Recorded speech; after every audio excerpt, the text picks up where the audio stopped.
하나님의 은혜가 우리 온 성도들과 함께 하시기를 간절히 축복합니다. 우리 아까 인사할 때 뵙질 못했는데 이렇게 올라오니까 우리 최창영 성도님 가족 이렇게 함께 오셔서 환영합니다. 여러분 뜨겁게 환영해 주시기 바랍니다. 감사합니다. 네. 그리고 또 우리 최예진 우리 성도 우리 따님하고 오신 것 같은데 아마 우리 청년반으로 내려가신 것 같습니다.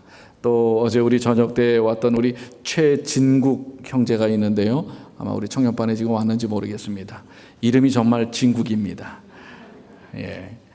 오늘 주님의 귀하신 은혜가 우리 온 성도들과 함께 하시기를 간절히 축복합니다. 오늘 저는 지날수록 커지는 복, 조금 제목을 바꾼다면 지날수록 더해지는 복, 이러한 제목으로 창세기 35장 9절로 13절의 말씀을 통해서 함께 은혜를 받기를 원합니다.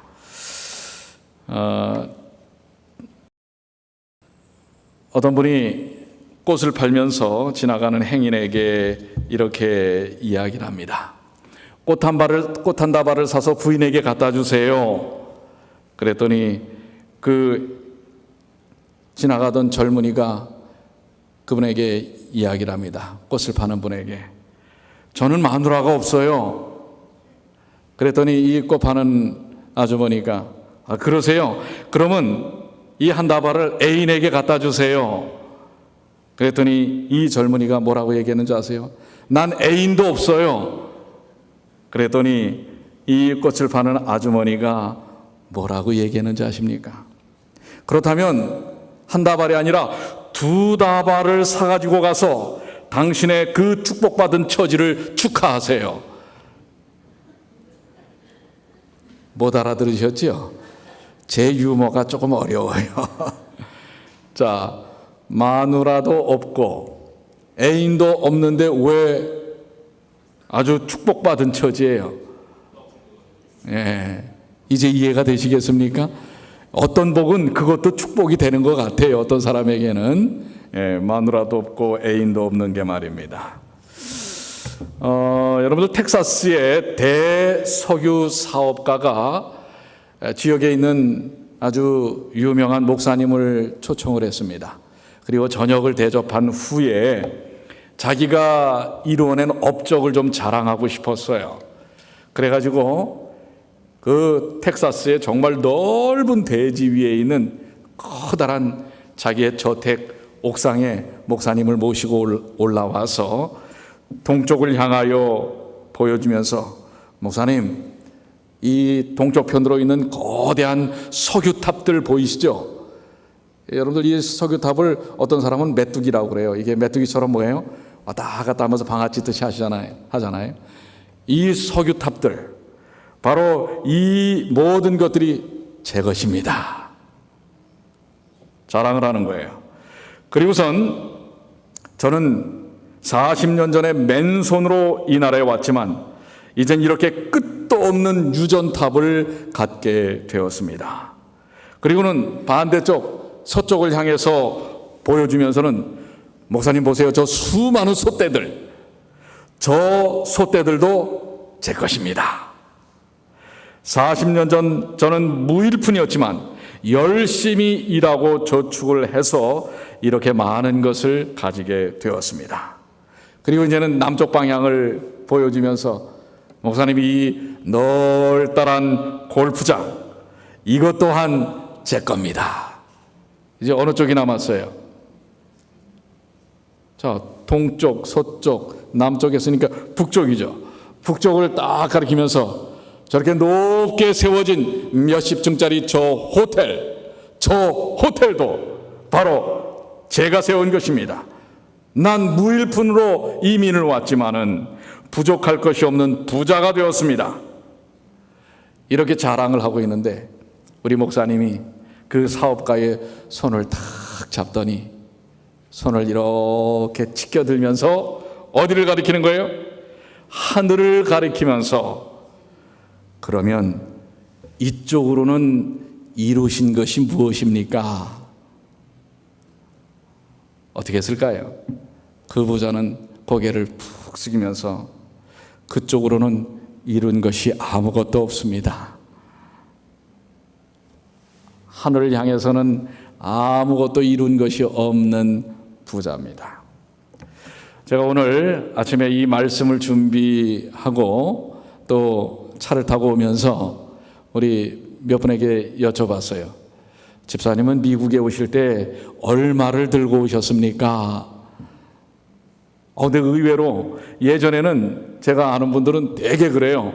아주 공통적으로 저 이민 올 때 딱 200불 들고 왔습니다. 이런 분들이 많았거든요. 그런데 우리 그 집사님이 의외로 꽤 많은 돈을 갖고 오셨다고 그래요.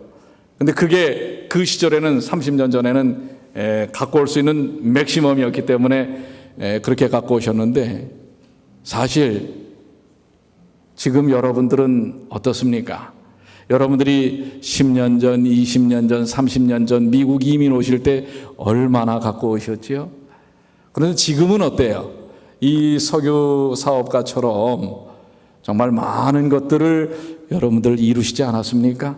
한번 좀 생각해 보시길 바랍니다. 저도 가만히 생각해 보니까 10여 년 전에 올 때보다 지금 제가 갖고 있는 게 훨씬 더 많아진 것 같아요. 여러분들은 어떠세요? 나는 아닌데요. 그런 분들 계십니까? 혹시 미국에 오셔서 자녀들을 낳은 분들 안 계십니까? 또 미국에 오셔서 차를 사신 분들 안 계십니까? 미국에 오셔서 우리 수요일 케어 그룹에 있는 우리 집사님들은 항상 얘기하는 게 미국에 와가지고 내가 하나님을 알게 됐다고 이런 또 고백을 합니다. 여러분들, 처음에 여러분들이 들고 오신 것이 얼마가 됐던 지금 여러분들이 갖고 계신 것, 누리는 것은 얼마가 되는지 한번 생각해 보시게 되길 바랍니다. 요즘 많은 사람들이 먹기 위해 살까요? 살기 위해 먹을까요? 여러분들은 어때요? 먹기 위해 사셔요? 살기 위해 먹습니까? 살기 위해 먹어요? 먹기 위해 살아요? 근데 요즘 세상 사는 사람들의 모습을 보면 먹기 위해 사는 것이 아니라 살기 위해서 먹는 것 같아요. 아니, 말이 달라졌어요. 살기 위해 먹는 게 아니라 뭐 하기 위해서요? 먹기 위해서 사는 것 같단 말입니다. 그러니까 뭐예요? 어떻게 해서든지 더 벌고 더 누리려고 하는 이러한 삶에 정신이 없는 것을 볼 수가 있습니다. 그러면서도 오늘보다는 내일이 좀 더 나아지겠지라는 소망을 갖습니다. 오늘 혹시 여러분들 오늘보다 내일이 나아질 수 없다고 한다면 살 맛이 있겠습니까? 그런데 오늘 하나님께서 예수를 믿는 사람들이 정말 오늘보다 나은 내일의 복이 있다는 사실을 분명히 하나님께서 보여주고 계시는 것입니다. 그런데 그런 삶이라 할지라도 어려움이 없는 것은 아닙니다. 고통이 없는 것은 아니에요. 여러분들이 지난 석 달 동안 베드로 전후서를 공부하시지 않았어요? 베드로 전후서의 배경이 무엇입니까? 고난입니다. 핍박이고 박해였습니다. 그런데 그 가운데서 더 큰 은혜의 경험들이 있었던 것을 보지 않습니까? 오늘 창세기 3장 35장 9절로 13절에 있는 말씀 속에서도 바로 그런 증거가 나오고 있습니다. 다시 한번 그 부분의 말씀을 봅니다.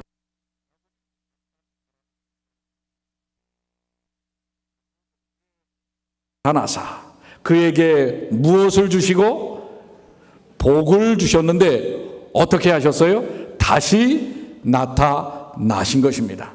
하나님께서 야곱에게 나타나신 경험들이 많습니다. 그 전에 야복 강가에서도 나타나셨고, 그 전에 뭐예요?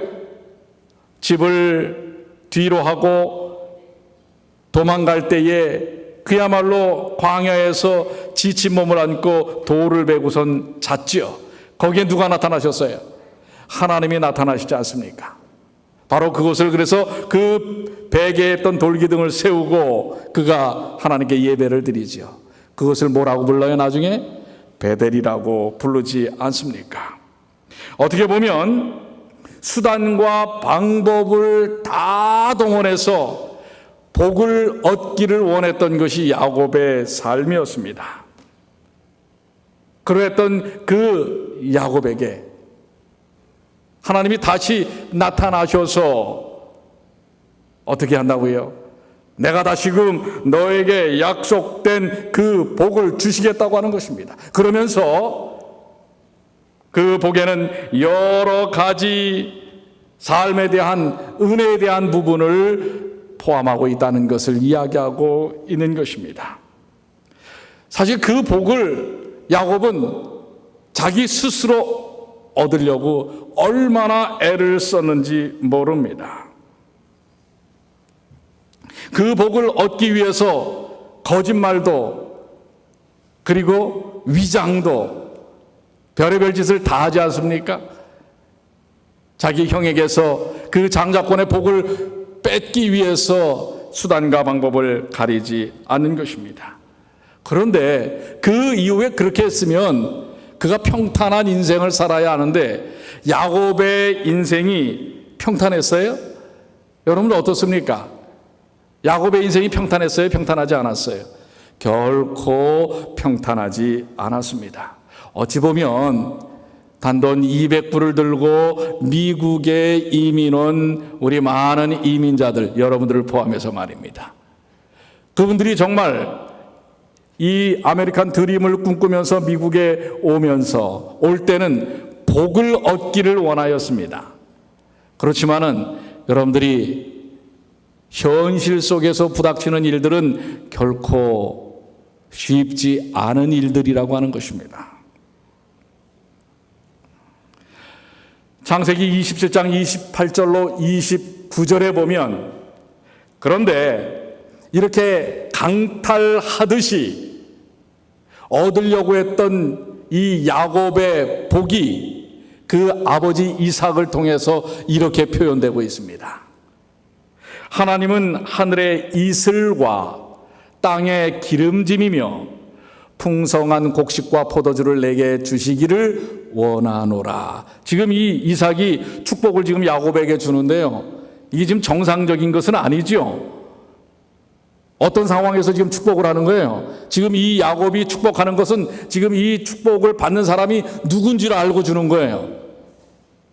누군 줄 알고 지금 축복을 하는 거죠? 큰아들 에선 줄 알고 지금 축복을 하는 장면입니다.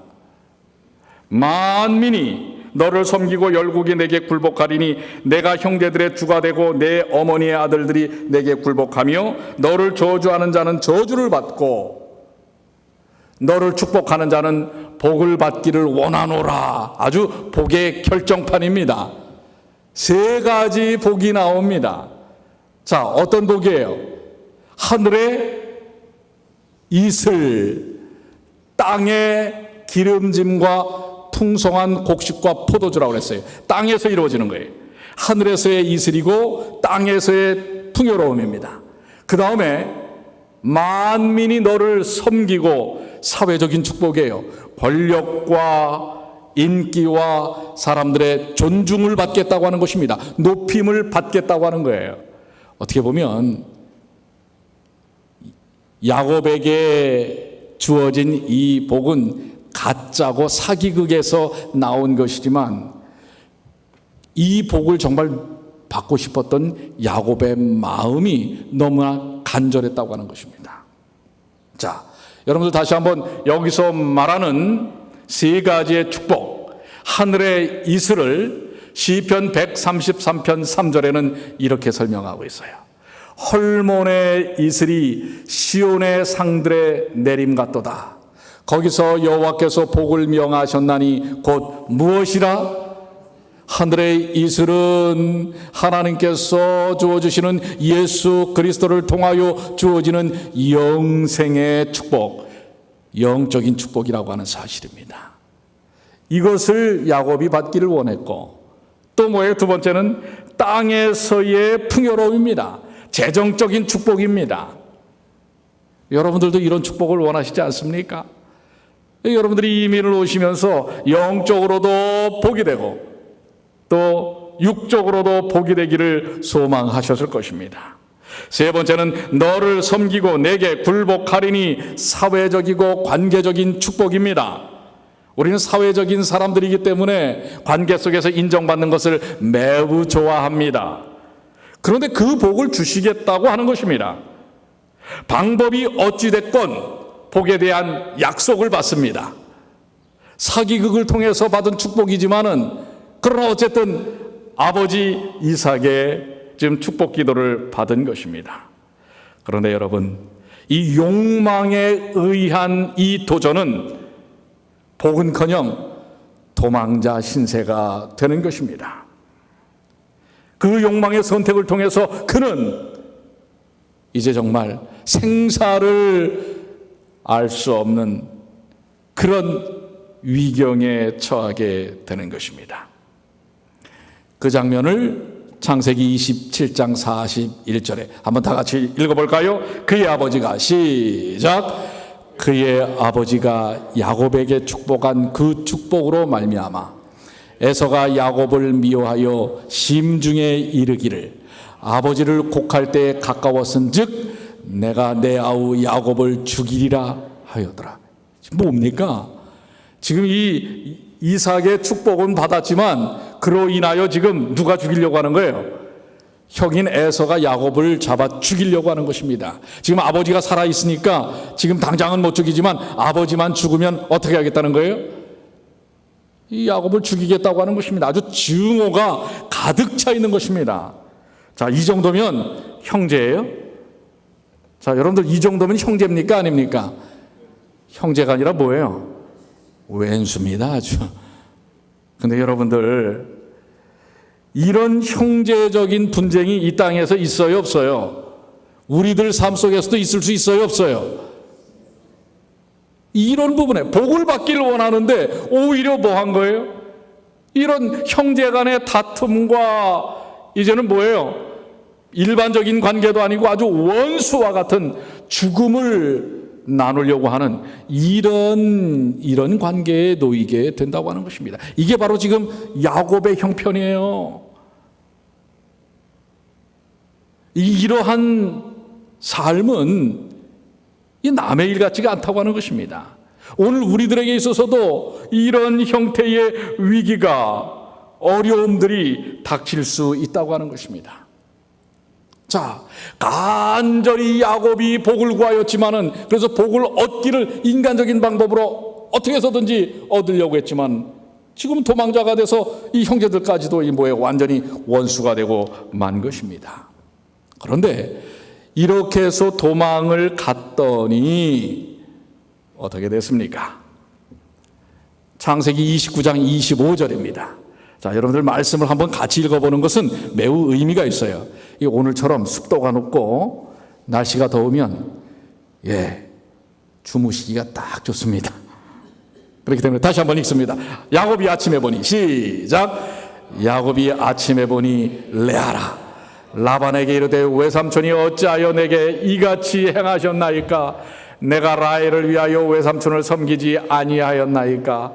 외삼촌이 나를 속임은 어찌 됨이니까? 여러분들, 이렇게 황당한 일이 있을까요? 자, 몇 년을 결혼하기 위하여 애를 씁니까? 돈 한 푼 받지 않고 7년 동안을 무임금 노동을 한 것입니다. 노동 착취예요, 사실은. 그것도 누구에게서? 외삼촌에게서. 여러분들, 친척이 더 무서울 때가 있어요. 그렇죠? 그런데 사랑하는 라헬을 얻기 위하여 물론 자기가 하겠다고 했습니다. 7년을 봉사하겠다고 했어요. 무일푼이니 가진 것도 없고 사랑하는 아내를 얻기 위해서 그 정도 희생은 눈 깜짝할 사이에 했습니다. 그런데 첫날 밤을 치르고 나니 이게 뭐예요? 사실 우리가 이 오리엔탈 지역 동방의 결혼 예식을 이해하지 못하면 이게 상상이 되질 않아요. 그 당시에 이 오리엔탈 지역에서의 결혼은 언제 했어요? 저녁이에요, 밤에. 그러니까 신부가 치장을 했었을 거 아니에요. 그 당시 불이 얼마나 밝았겠어요? 밝지 않았지요. 참 그래도 이해는 잘 안 돼. 그걸 어떻게 더듬어서도 몰랐을까? 어쨌든 그날 아침에 정말 황당한 일이 일어난 거예요. 이 라헬이 아니라 이거 뭐예요? 못생긴 레아란 말이에요. 깜짝 놀라서 삼촌에게 달려갑니다. 이거 어떻게? 근데 일은 벌어졌어요. 어떻게 이러실 수 있습니까? 속이심을, 그야말로 가족에게서, 친족에게서 속임을 당하는 것입니다. 여러분들 결혼을 하는데 이런 어려움들을 여러분들은 혹시 경험해 보신 적 없어요? 결혼하는데 정말 반대에 부딪힌다든지 여러 가지 정말 경제적인 어려움이 있어서 제대로 정말 결혼을 할 수 없었던 그런 순간들이 혹시 있었을 수도 있지 않겠어요? 그런데 그 해결책을 라반이 내놓죠. 그래, 라헬을 주겠다. 그러나 7년을 더 일을 해라. 그렇게 해서 이제 라헬과 또 결혼을 합니다. 그러나 결혼하기 위해서 14년의 무임금 노동을 했다고 하는 것입니다. 이건 지금 어디로 당장 가서 고소를 해야 돼요? 노동청에 가서 고소하면 말입니다. 요즘 이 맨하탄에 그런 일들이 많아요. 이 델리에서 일을 하면서 그 돈 임금을 제대로 주지 않았다 해가지고 말이에요. 변호사를 사서 수를 하는 아주 직업적으로 그것만 하고 다니는 사람들이 있어요. 일부러 말이에요. 부당 노동을 당했다라고 하는 것을 해서 몇만 불씩을 이렇게 말입니다. 어쨌든 이거는 고용주가 갑질을 한 것이고 또 요즘은 뭐예요? 이 고용 당하는 사람이 이렇게 하기도 합니다. 어쨌든 이런 복을 얻기를 원했는데 재정적인 문제, 결혼에 대해서도 노동에 대한 문제, 직업에 있어서도 어려움을 당하고 있는 것입니다. 오늘 이것이 우리가 이민 생활 속에서 겪을 수 있는 일들이에요. 우리가 이민을 통해서 복을 얻기를 원했어요. 그런데 이런 어려움과 고통이 뒤따르는 것입니다. 분명히 남의 일이 아니라고 하는 것을 알 수가 있습니다. 그런데 그러한 와중에서도 야곱은 어떤 삶을 살게 되느냐 말이에요. 우리 본문의 말씀 다시 한번 봅니다. 야곱이 밧단 아람에서 돌아오매 하나님이 야곱에게 나타나사 그에게 뭘 주셨다고요? 복을 주셨단 말이에요. 그렇게 어려웠지요. 형제에게 원수처럼 죽임을 당할 위기에도 처하고 가족에게 사기를 당하고 결혼도 그런 어려움이 있었고 임금도 제대로 못 받았던 야곱, 아버지가 그에게 분명히 하늘의 이슬과 땅의 풍요로움과 모든 사람들에게 존경과 높임을 받겠다고 했던 이 세 가지 축복이 종국에는 하나님을 통하여 보여지는 것을 알 수가 있습니다. 정말 그는 그런 어려움 가운데서도 이러한 풍성한 축복을 하나님께서 약속하신 축복을 받았습니까? 안 받았습니까? 받았어요? 안 받았어요? 모르세요? 받았어요? 안 받았어요? 받았다고 하는 것입니다. 그러면서 오히려 생육하고 번성하고 풍성하라고 하는 것입니다. 할아버지 아브라함에게 준 땅, 아버지 이삭에게 준 땅을 너에게도 주겠다고 약속하는 것입니다. 어떻게 그렇게 될 수 있었을까? 이사야 42장 6절에 나 여호와가 의로 너를 불렀은즉 내가 내 손을 잡아 너를 보호하며 너를 세워 백성의 언약과 이방의 빛이 되게 하리니 하나님의 약속입니다. 야곱에게 하나님께서는 이 놀라운 약속을 그대로 이행하셨습니다. 하나님께서 너를 불렀은즉 내가 내 손을 잡아. 하나님께서 야곱의 손을 잡으셨다고 하는 것입니다. 어떻게 그런 어려운 와중에서도 날이 갈수록, 시간이 지날수록 하나님의 복이 더해질 수 있었을까? 커져갈 수 있었을까? 연약하여 쓰러질 것 같았던 야곱의 삶의 축복의 이유는 무엇이었을까? 여러분들 궁금하시지 않으세요? 분명히 그 이유가 성경에 나옵니다.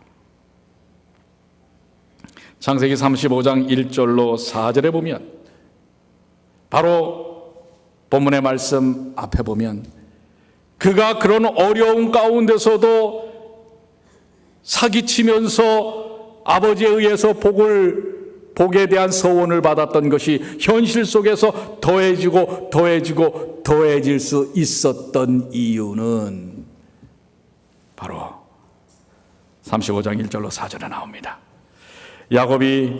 하나님이 야곱에게 이르시되 일어나 베델로 올라가서 거기 거주하며 내가 내 영 에서의 낯을 피하여 도망하던 때에 내게 나타났던.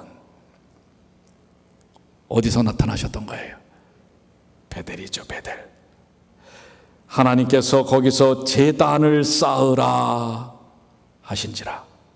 2절입니다. 노란 글씨 한번 다 같이 읽겠습니다. 야곱이. 오늘 이 야곱의 경험을 여러분들이 하신다면 시간이 지날수록 하나님의 복이 여러분들에게 더해지는 것입니다. 커질 수밖에 없다는 사실입니다. 자, 2절입니다. 야곱이, 시작. 야곱이 이에 자기 집안 사람과 자기와 함께한 모든 자에게 이르되 너희 중에 있는 이방 신상들을 버리고 자신을 정결케 하게 하고 너희들의 의복을 바꾸어 입으라. 파란 글씨, 우리가 일어나 베델로 올라가자. 내 환난 날에 내가 응답하시며 내가 가는 길에서 나와 함께 하신 하나님께 내가 거기서 제단을 쌓으려 하노라 하매. 무엇을 쌓으려 하노라? 제단을 쌓으려 하노라. 모든 이방 신상을 버리고 의복을 바꾸고 그 세상에서 살던 모든 것들에 대한 풍습들을 내려놓고 오직 자신을 정결케 하고 하나님께 제단을 쌓는 예배의 삶을 살겠다고 하는 것입니다. 선지자 왕은 이 부분에 대하여 이렇게 설명하고 있습니다. 야곱은 신앙의 유업을 선택하였다. 그는 그것을 술책과 배반과 허위로서 얻고자 노력하였으나 하나님께서는 그의 죄를 고치기 위하여 그가 죄가 범하여지는 것을 내버려 두셨다. 그러나 만년의 온갖 쓰라림을 경험당하면서도 야곱은 결코 그의 목적에서 벗어나거나 그의 선택을 포기하지 않았다. 인간의 기교와 책략에 의지하여 축복을 얻고자 하므로 그는 하나님과 싸우고 있었다는 사실을 알게 되었다. 이제 그가 받고자 했던 그 복을, 인간적인 방법에 대한 모든 방법을 다 어떻게 한 거예요? 하나님 앞에서 내려놓은 것입니다. 그리고 오직 하나님께만 그의 마음을 드리고 제단을 쌓는 것입니다. 여러분, 예전의 삶이 야곱이 어찌하였건 그 방법을 통해서는 복을 누릴 수가 없습니다. 그러나 야곱이 원했던 그 복이 정녕 그의 마음속에서 정결함으로 자신을 내려놓고 하나님께 모든 것을 맡겼을 때 그 귀한 복의 역사를 경험하게 된 것입니다. 여러분들, 그런데 에서는 당연히 사실 축복받을 장자의 위치에 있었던 사람이에요. 그런데 왜 그는 축복을 누리지 못했는가? 이렇게 사기를 쳤음에도 불구하고 야곱은 복을 누리게 되는데 에서는 왜 그렇지 못하였는가? 같은 책 209쪽에 보면 이렇게 설명하고 있어요. 에서가 구원의 축복에서 제거된 것은 하나님 편에서 독단적으로 택정하신 것이 아니었다. 즉 에서가 복을 못 받은 건 하나님의 이 어떤 결정이 아니라 말이에요. 그리스도를 통하여 주시는 하나님의 은혜의 선물은 만민에게 거저 주시는 것이었다. 어떤 사람이 멸망을 당한다면 그것은 자신이 선택한 것이지 다른 사람이 선택해 준 것이 아니다. 누가 선택했다는 거예요? 복 못 받는 걸 누가 선택한 거예요? 에서 자신이 선택한 것이란 말이에요. 하나님께서는 모든 영혼이 영생을 얻도록 택하심을 입을 수 있는 조건을 당신의 말씀 가운데 제시하셨는데 그것은 그리스도를 믿는 믿음을 통하여 그분의 계명을 순종하는 것이었다.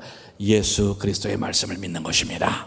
예수 그리스도를 믿는 것입니다. 그 믿음이야말로 진정한 복을 얻을 수 있는 조건이라고 하는 것입니다. 깨어 기도하며 성경을 연구하고 시험에서 도망치는 사람과 꾸준한 신앙을 가지고 하나님에 있어서 나오는 모든 말씀을 순종하는 사람은 다 택함을 받을 것이다. 그렇습니다. 그러면서 여기 이 마지막 말씀이 저에게 상당히 큰 감동을 줘요. 구속을 위하여 마련된 것은 모든 사람에게 제한 없이 주어지지만, 그러니까 모든 사람에게 구속에 대한 기회는 똑같이 제공된단 말이에요. 그러나 구속의 결과는 그 조건들에 응한 자들이 누릴 것이다. 여러분들 복은 누가 선택하는 거예요? 누가 선택하는 거예요? 영생의 복은 누가 선택하는 거예요? 여러분 자신이 선택하는 거예요. 야곱이 그 복을 어려움 가운데서도 누릴 수 있었고 시간이 지날수록 더해졌던 것은 그가 전적으로 누구를 의지했기 때문에요? 하나님을 의지했기 때문에 그렇습니다. 그 계기가 뭐였어요? 여러분들 잘 아시는 대로 야복강가에서 그가 할 수 있었던 인간적인 모든 방법에 대한 마음을 바로 하나님과 씨름하면서 내려놓는 것입니다. 오늘 우리들에게 필요한 것이라면 여러분들 그동안의 삶을 통하여 재정적인, 건강적인 또 이 땅에서의 여러 영적인 축복들, 이 모든 것들에 때때로 어려움과 도전들이 있었을지 모릅니다. 그러면서 여전히 우리는 복에 대하여 추구하고 있습니다. 복을 얻기를 원합니다. 그렇다면 야복강가에서 야곱이 하나님 앞에 완전히 자신을 무릎 꿇었던 것처럼 십자가 앞에 여러분들을 내려놓으시게 되길 바랍니다. 그것이 하나님께서 우리를 이 땅에서 더하게 하시는 축복의 비결인 것입니다. 우리 오늘 교동문에서 나왔던 말씀이죠. 시편 1편 1절과 2절입니다. 자, 한번 다 같이 읽어볼까요? 여러분들이 정말 복 있는 사람이 되기 위하여 이 말씀을 사모하시게 되길 바랍니다. 시작. 복 있는 사람은 악인들의 꾀를 따르지 아니하며 죄인들의 길에 서지 아니하며 오만한 자들의 자리에 앉지 아니하고 오직 여호와의 율법을 즐거워하여 그의 율법을 주야로 묵상하는 자로다. 복 있는 사람은 어떤 사람이라고요? 여호와의 율법을 뭐하는 사람이라? 그 앞에 악인의 꾀를 따르지 아니하며 여러분들 악인의 꾀나 죄인의 길에 서지 않는 것은 여러분 스스로 제거할 수 없어요.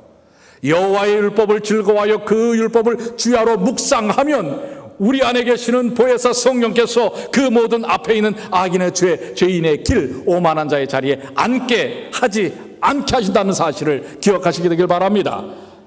말씀을 사모하십시오. 성령을 구하십시오. 그러면 여러분들이 이 땅에 오실 때에 얼마를 들고 왔던 어떠한 형편에서 왔던 여러분들의 삶은 전혀 달라지는 것입니다. 믿으십니까? 오늘 그것이 야곱을 통해서 우리에게 보여주시는 것입니다. 여러분들 재림마을 앱에 보면 한국교회에서 일어나는 소식들에 대한 부분들을 계속 이렇게 업로드해 놓고선 보여줍니다.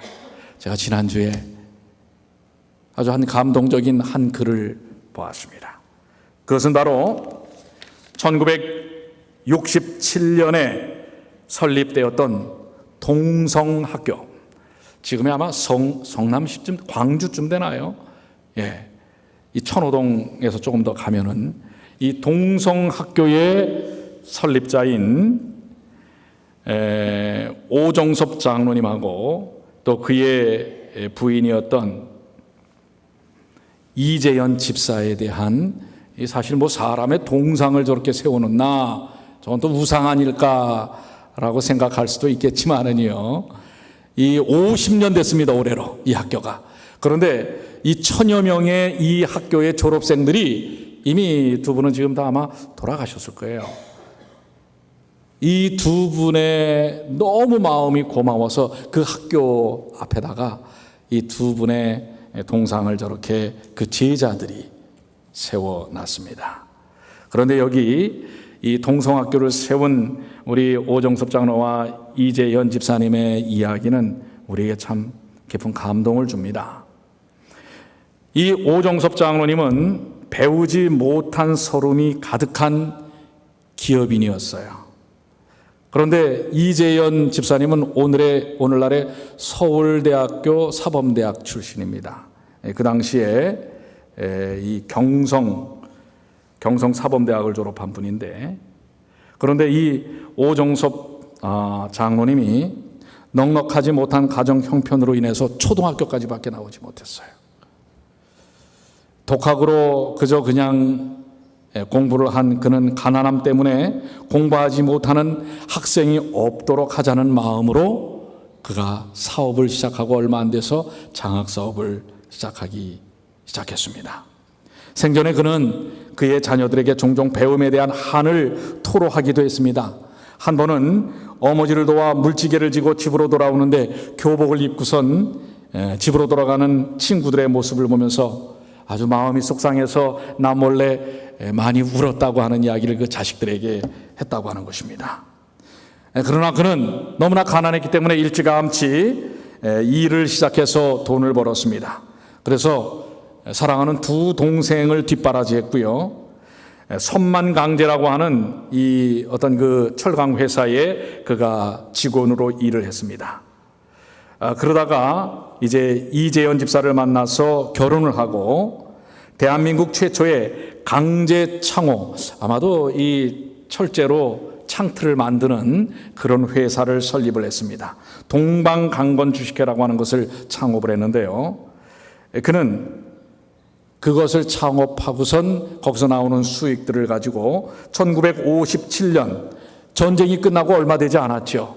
이 한국의 정말 어려움 가운데서 공부하고 있지 못하는 사람들을 공부시키기 위해서 그는 장학재단을 세우게 됩니다. 1959년에 동성회를 설립하고 1978년까지 약 856명의 경인 지역에 있는 이공계 대학의 대학생들에게 장학금을 기부를 합니다. 또한 부인인 이재현 집사는 광주 보육원을 세워서 33명의 전쟁 고아들을 양육을 해서 그들을 길러내게 됩니다. 그러면서 1967년에 지금의 동성고등국민학교, 지금은 동성학교라고 되어 있죠, 동성학교를 세워서 돈이 없는 아이들을 모아다가 가르치기 시작합니다. 그래서 지금 1156명의 인재가 47회 동안 배출이 되었다고 하는 것입니다. 사실 우리 교회 안에 많은 우리 인재들 중에 이 동성학교 출신들이 많습니다.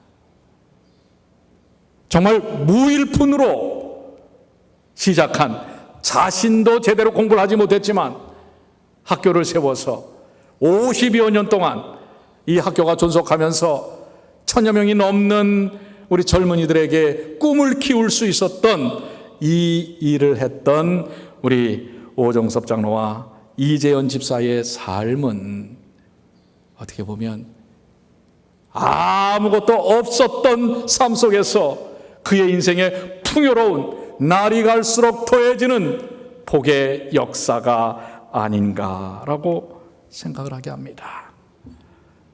오늘 여러분들, 그렇습니다.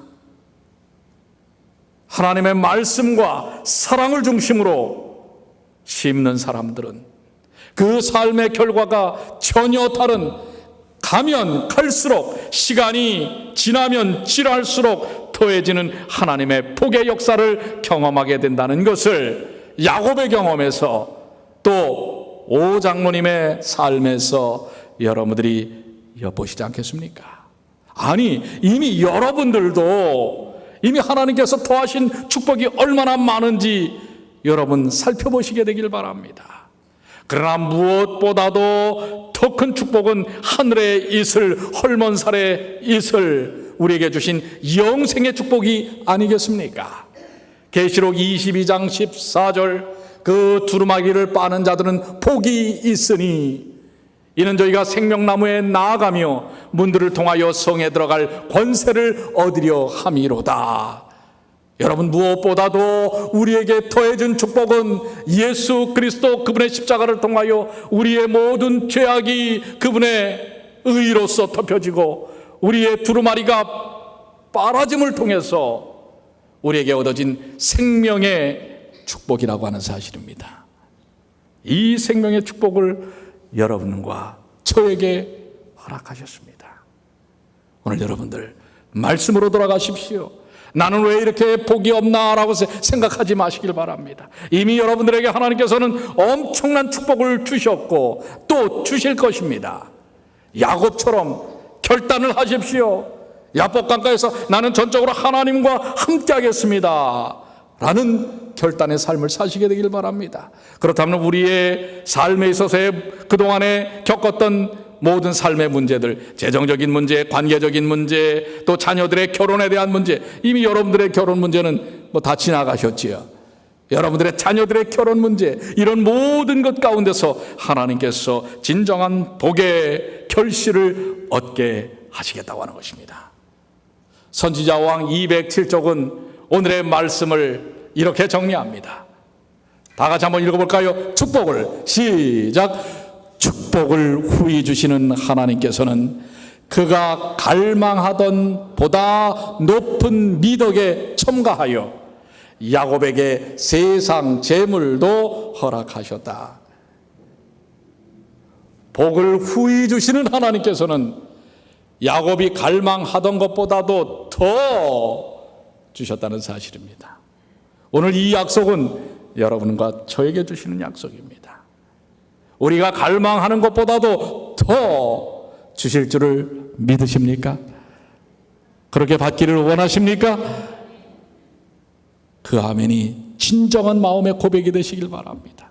그렇다면 야곱처럼 이제는 수단과 방법을 가리지 않는 그러한 모습이 아니라 하나님께 전적으로 자신을 내어 맡기는 일을 통하여 오늘 하나님께서 약속하시는 지날수록 더욱더 더해지는 축복, 커지는 축복을 누리시는 주님의 귀한 자녀들이 되시기를 간절히